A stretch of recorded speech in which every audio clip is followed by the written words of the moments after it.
안녕하세요. 오늘도 말씀 정주행 시리즈에 오신 분들 주님의 이름으로 환영합니다. 오늘은 사도행전 15장 묵상할 차례인데요. 오늘 1절부터 쭉 내려가면 35절까지 이제 15장의 전반부로 해서 이제 예루살렘에서 어떤 회의가 벌어졌었는지 한번 묵상을 해보도록 하겠습니다. 먼저 15장 전체를 한번 읽고 오늘 묵상으로 들어가겠습니다. 사도행전 제 15장. 어떤 사람들이 유대로부터 내려와서 형제들을 가르치되 너희가 모세의 법대로 할례를 받지 아니하면 능히 구원을 받지 못하리라 하니 바울 및 바나바와 그들 사이에 적지 아니한 다툼과 변론이 일어난지라. 형제들이 이 문제에 대하여 바울과 바나바와 및 그 중에 몇 사람을 예루살렘에 있는 사도와 장로들에게 보내기로 작정하니라. 그들이 교회의 전송을 받고 베니게와 사마리아로 다니며 이방인들이 죽게 돌아온 이 일을 말하여 형제들을 다 크게 기쁘게 하더라. 예루살렘에 이르러 교회와 사도와 장로들에게 영접을 받고 하나님이 자기들과 함께 계셔 행하신 모든 일을 말하며 바리새파 중에 어떤 믿는 사람들이 일어나 말하되 이방인에게 할례를 행하고 모세의 율법을 지키라 명하는 것이 마땅하다. 사도와 장로들이 이 일을 의논하러 모여 많은 변론이 있은 후에 베드로가 일어나 말하되 형제들아, 너희도 알거니와 하나님이 이방인들로 내 입에서 복음의 말씀을 들어 믿게 하시려고 오래전부터 너희 가운데서 나를 택하시고 또 마음을 하시는 하나님이 우리에게와 같이 그들에게도 성령을 주어 증언하시고 믿음으로 그들의 마음을 깨끗이 하사 그들이나 우리나 차별하지 아니하셨느니라. 그런데 지금 너희가 어찌하여 하나님을 시험하여 우리 조상과 우리도 능히 매지 못하던 멍에를 제자들의 목에 두려느냐? 그러나 우리는 그들이 우리와 동일하게 주 예수의 은혜로 구원받는 줄을 믿노라. 온 무리가 가만히 있어 바나바와 바울이 하나님께서 자기들로 말미암아 이방인 중에서 행하신 표적과 기사에 관하여 말하는 것을 듣더니 말을 마치매 야고보가 대답하여 형제들아, 내 말을 들으라. 하나님이 처음으로 이방인 중에서 자기 이름을 위할 백성을 취하시려고 그들을 돌보신 것을 시므온이 말하였으니 선지자들의 말씀이 이와 일치하도다. 기록된 바 이후에 내가 돌아와서 다윗의 무너진 장막을 다시 지으며 또 그 허물어진 것을 다시 지어 일으키리니 이는 그 남은 사람들과 내 이름으로 일컬음을 받는 모든 이방인들로 주를 찾게 하려 함이라 하셨으니 즉 예로부터 이것을 알게 하시는 주의 말씀이라 함과 같으니라. 그러므로 내 의견에는 이방인 중에서 하나님께로 돌아오는 자들을 괴롭게 하지 말고 다만 우상의 더러운 것과 음행과 목매어 죽인 것과 피를 멀리하라고 편지하는 것이 옳으니 이는 예로부터 각 성에서 모세를 전하는 자가 있어 안식일마다 회당에서 그 글을 읽음이라. 이에 사도와 장로와 온 교회가 그 중에서 사람들을 택하여 바울과 바나바와 함께 안디옥으로 보내기를 결정하니 곧 형제 중에 인도자인 바사바라 하는 유다와 실라더라.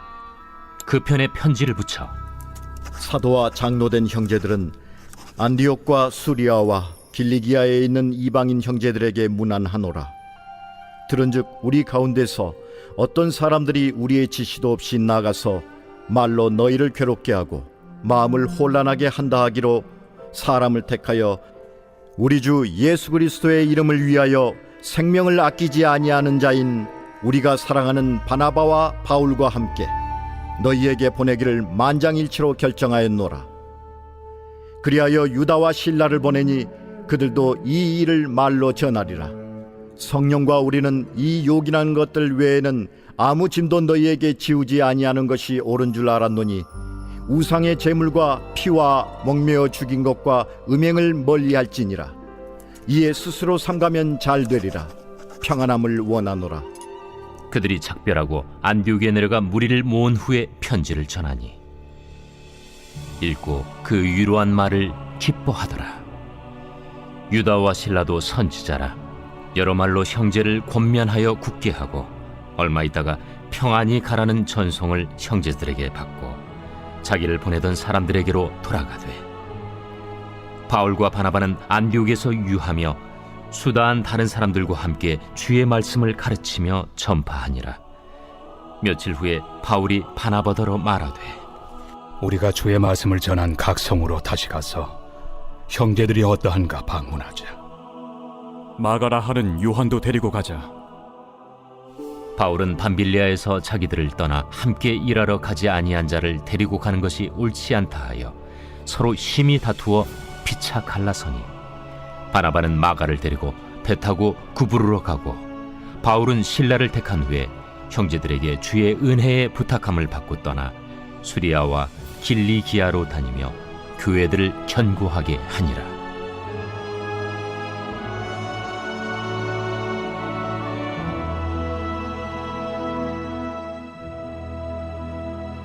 네, 아멘.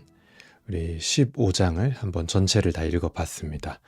그 중에서도 우리는 이제 오늘 1절부터 35절까지 이제 예루살렘에서 벌어진 회의를 중심으로 오늘 좀 한번 묵상을 해보면 좋을 것 같은데요.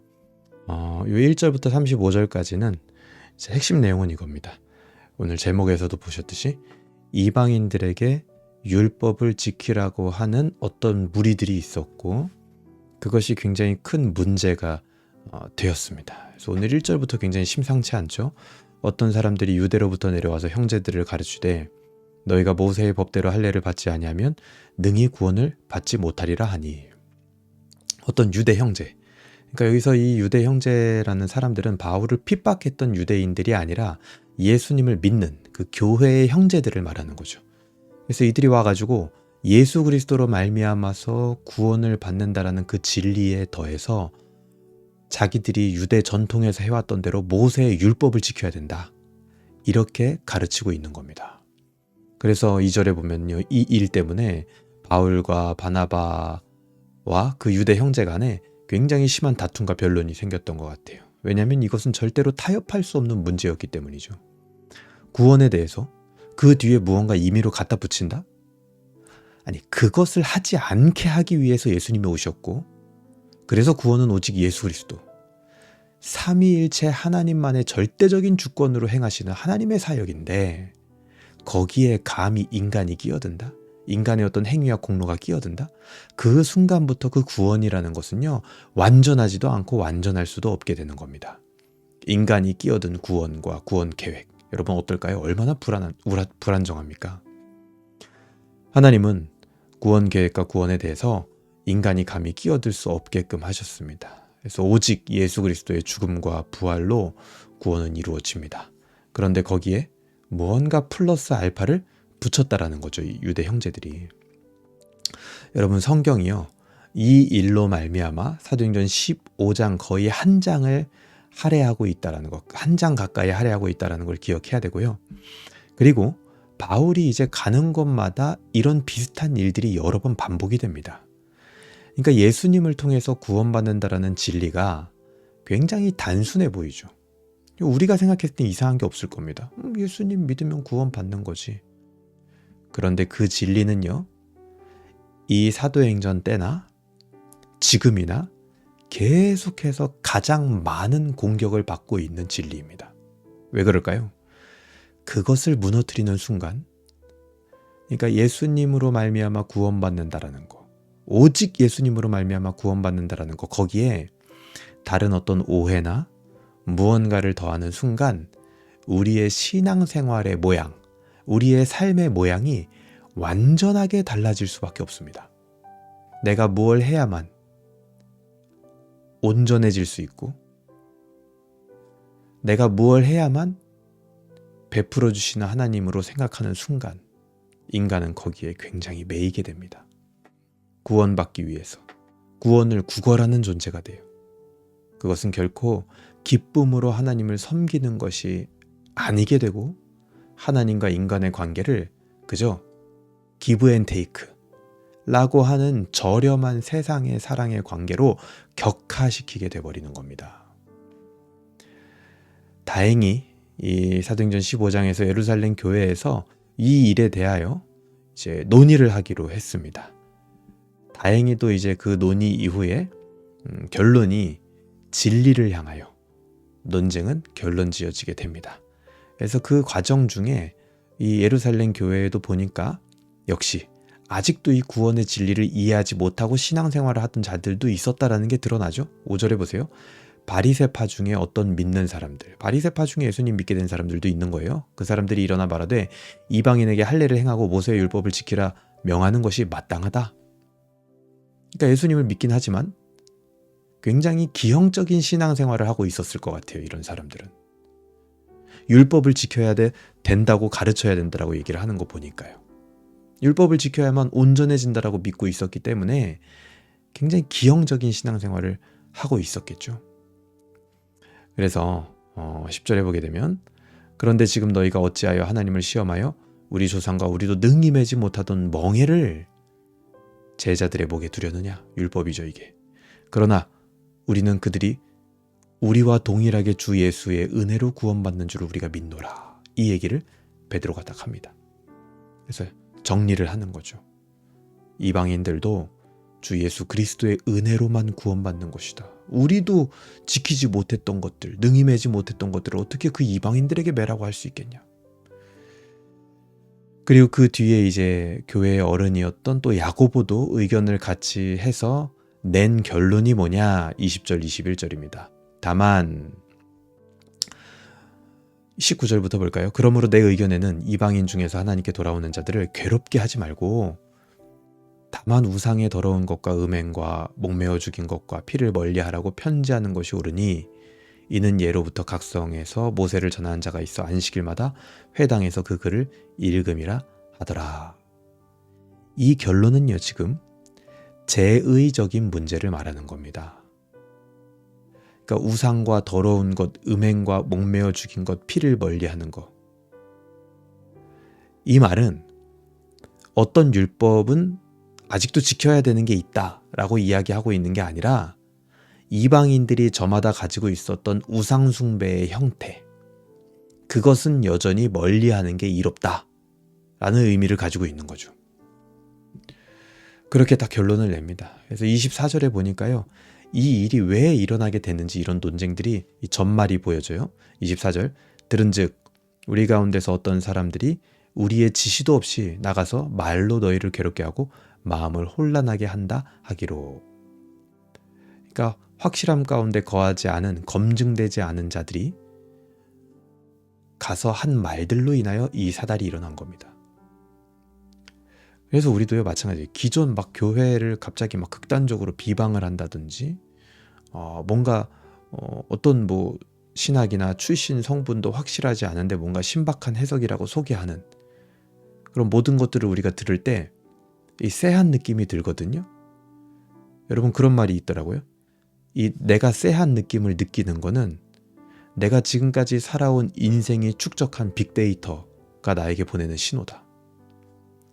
그런 거 항상 조심해야 됩니다. 기존 교회를 극단적으로 비방하고 뭔가 내 해석이 신박한 해석이고 이 해석만 맞는 것이다. 오늘 바로 이 검증되지 않은 유대 형제들과 같은 말을 하고 있을 가능성이 매우 큽니다. 그래서 다시 정리한 구원의 진리, 구원의 전적인 은혜성, 그 복음이 주는 자유함을 확고하게 전하고 이제 정리를 하니까 어떤 반응이 나옵니까? 31절 보세요. 읽고 그 위로한 말을 기뻐하더라. 당연히 이런 반응이 나올 수밖에 없어요. 복음이 주는 자유함과 확고함과 이 구원의 전적인 은혜성을 만나면 기뻐할 수밖에 없습니다. 그렇게 35절까지 이제 중요한 논쟁이 한 차례 지나가게 됩니다. 여러분, 오늘날도 이 구원에 관한 도전은요, 계속됩니다.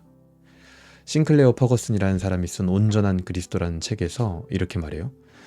개신교 교회의 모든 목회자들이 은혜로 얻는 구원이라는 웨스트민스터 신앙고백서에 동의하지 않는 사람은 없을 것이다.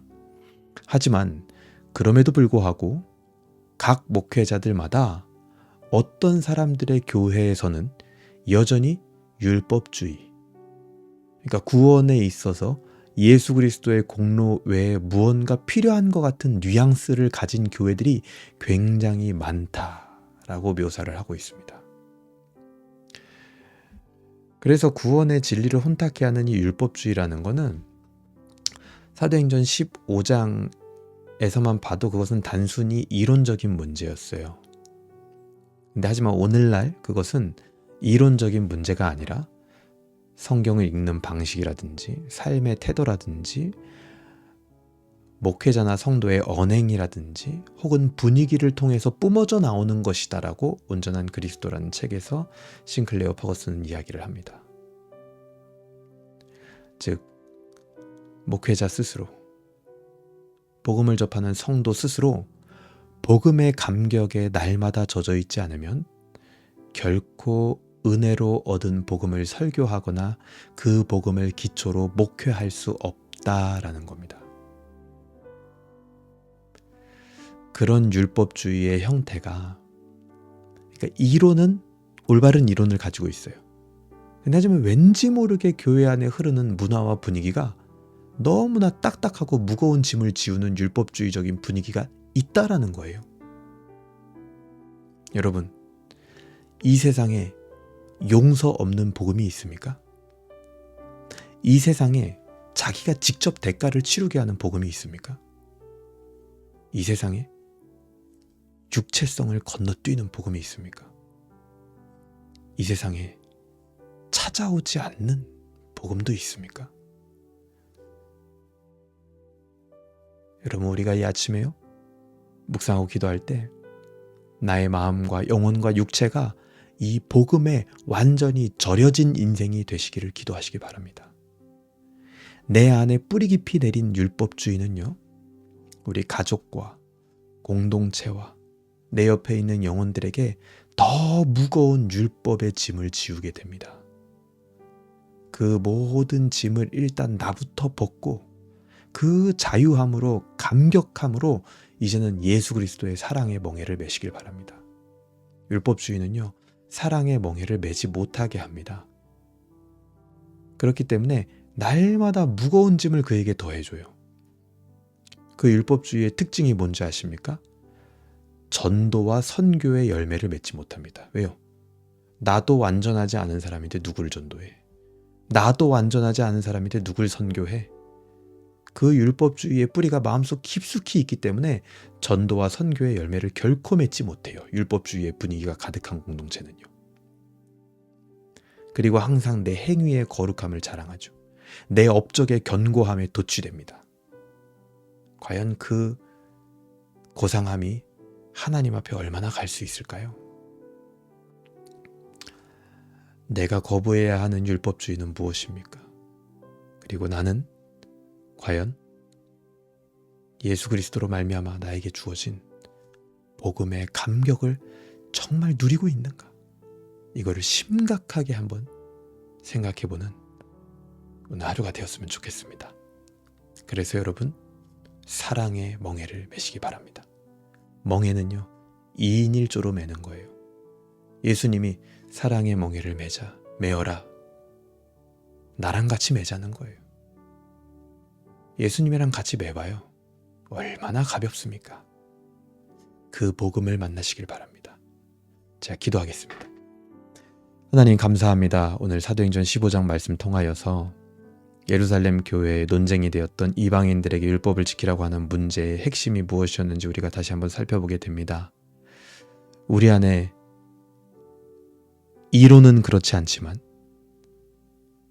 문화와 뉘앙스로 뿌리 깊이 내려있는 율법주의가 있다면 주님 그것을 성령의 불로 다 태워주시옵소서.